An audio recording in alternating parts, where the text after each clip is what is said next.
Hello. Next, let me introduce a Canon, a semi-productive black and white machine. Canon imagePress 8705. It is an upgrade of the 8505. This copier, you can configure this large W1 finisher, same as VP finisher. It can also be equipped with X1 finisher.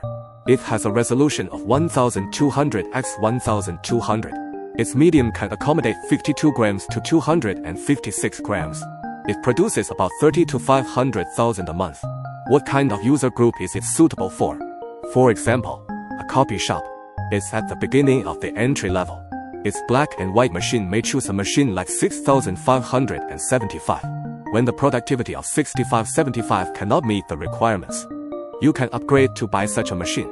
Or it is used as a large production copier like the VP140. A spare for the black and white machine. The above is its main positioning. Let's take a look at how it works.